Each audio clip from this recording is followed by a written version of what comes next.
Everybody, a very warm welcome to the channel Litwas by Ankita, and here we are in next video of the poetry. This is third video of the poem, and today we are going to discuss a poem named Sita by Toru Dutt. मैं कहना चाहूँगी आज का जो work है ये भी बहुत ही इम्पोर्टेंट है आपके एग्जामिनेशन पर्पस पे। एंड यस, जैसे कि मैंने पहले दो वीडियो में आपको बताया है, एग्जाम में आती है आरसीटी, जिसके लिए आपको लाइन बाय लाइन एक्सप्लेनेशन की नीड रहती है। ठीक है, तो आप पोएम की जो लाइन्स है वो अपने सिलेबस यानी कि अपने बुक्स में से देखेंगे। And here I am going to explain, ठीक है, क्या है पोइट्री के अंदर और उसके बारे में। लेकिन some of the important lines I will be read today here, ठीक है, जिसकी एक्सप्लेनेशन मैं आपको यहीं देने वाली हूँ। तो बिना किसी देरी के स्टार्ट करते हैं। Have a quick introduction in the first. Toru Dutt Sita is a poignant poem that delves into the tragic tale of the Hindu goddess Sita from the epic Ramayana. The poem is narrated through the perspective of three children listening to their mother recount the story of Sita's abandonment by her husband Rama. यहाँ पे जो Sita story है वो एक mother है जो अपने 3 बच्चों को ये कहानी सुना रही है माता सीता के बारे में। ठीक है, जो भी उन्होंने किया है, जो भी उन्होंने सहा है या जो भी उनके साथ था, ठीक है, वो सब चीजें वो मदर है वो अपने 3 जो चिल्ड्रन है उनको सुना रही है, जो कि बहुत ज्यादा एक पेनफुल सीन क्रिएट कर रहा है। ठीक है, Dutt uses vivid imagery to paint a picture of the scene forest where Sita is exiled. However, the tranquility is juxtaposed with Sita's deep sorrow and the children's empathy for her plight. The poem highlights the enduring theme of love, loyalty, and suffering, while also exploring the power of storytelling to evoke emotion and connect generations.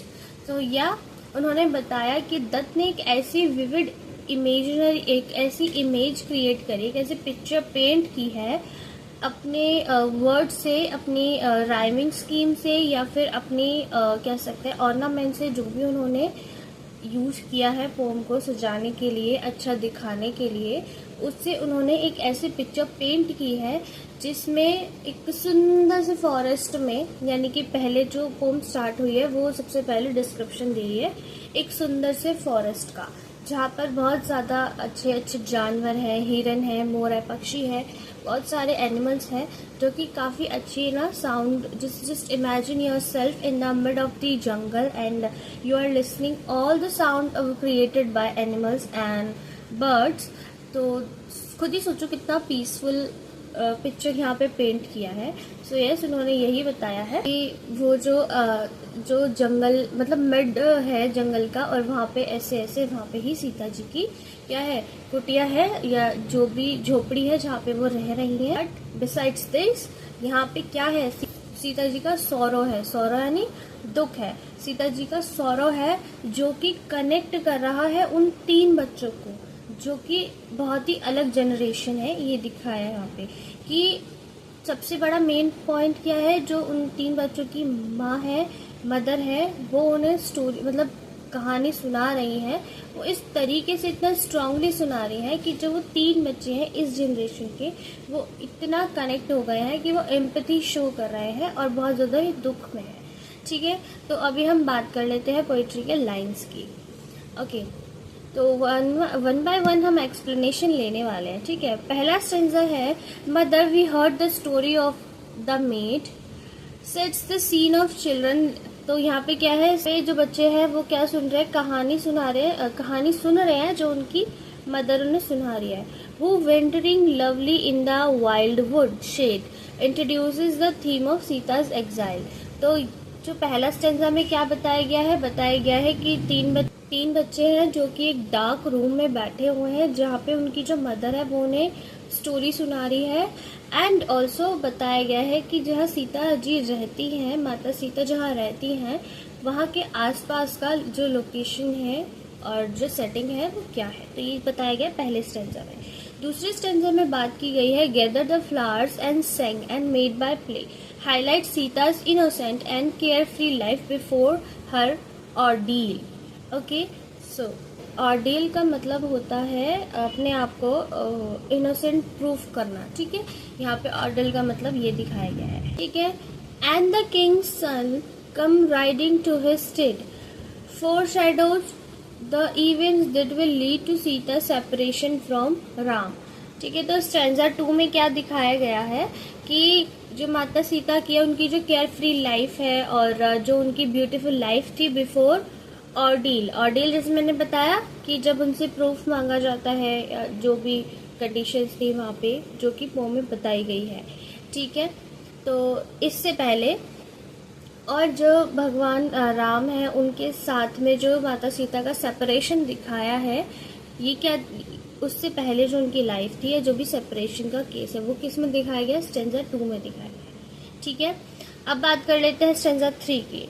And carried her away to his far land, describes the eviction of Sita by Ravan and left her in forest sad and alone, emphasizes Sita's isolation and suffering, ठीक है। Stanza 3 में दिखाया गया है कैसे रावण उनको उठा के ले गया था एंड देन वो कैसे उनको बाद में अकेले रहना पड़ा फॉरेस्ट में, ठीक है। जब वो अयोध्या को छोड़ के चली जाती हैं एंड देन जाके वहाँ पे जो महर्षि वाल्मीकि जी हैं जो उनको शरण देते हैं अपनी कुटिया के अंदर, जो उनको स्पेस देते हैं वहाँ पे रहने के लिए, वो सारा जो सीन दिखाया है वो दिखाया है स्टेंजा 3 में, ठीक है। स्टेंजा 4 की बात कर लेते हैं। And there she lived and yearned and wept in vain, तो portray Sita's longing for Rama and her disappear, and sang her songs and gathered flowers again, suggests Sita's resilience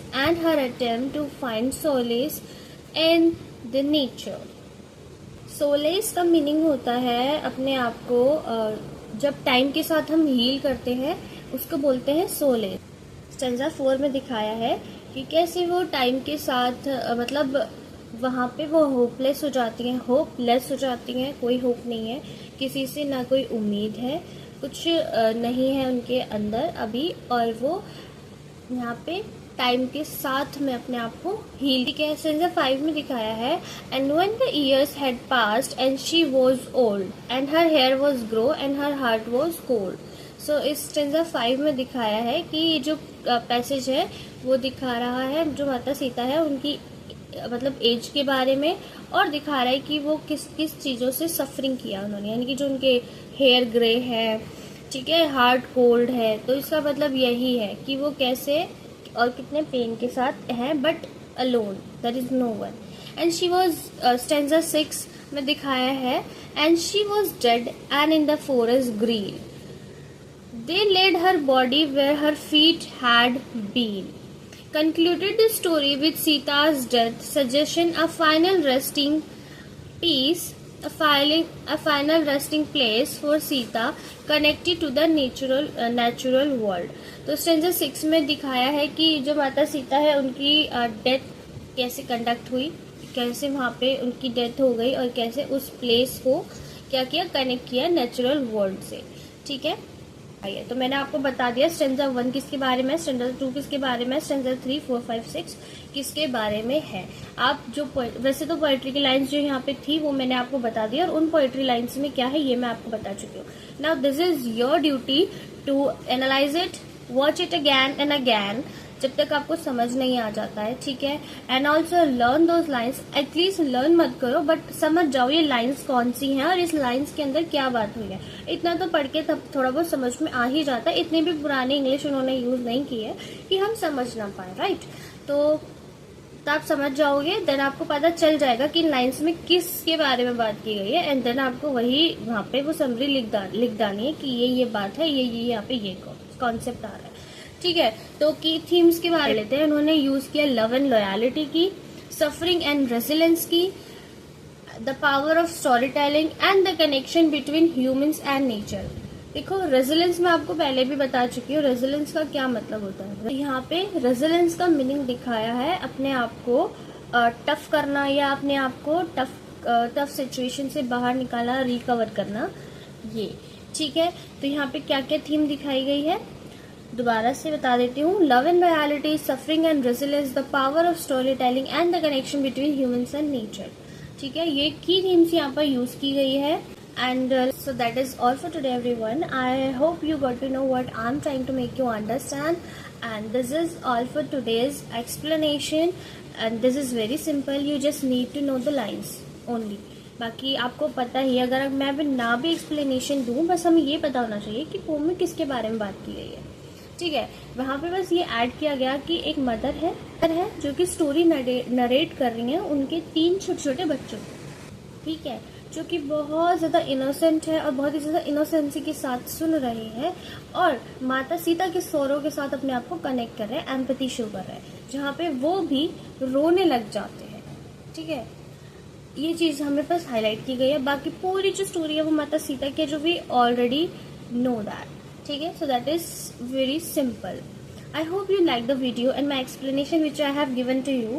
So like the video, subscribe the channel and stay connected, stay healthy. Bye bye everyone.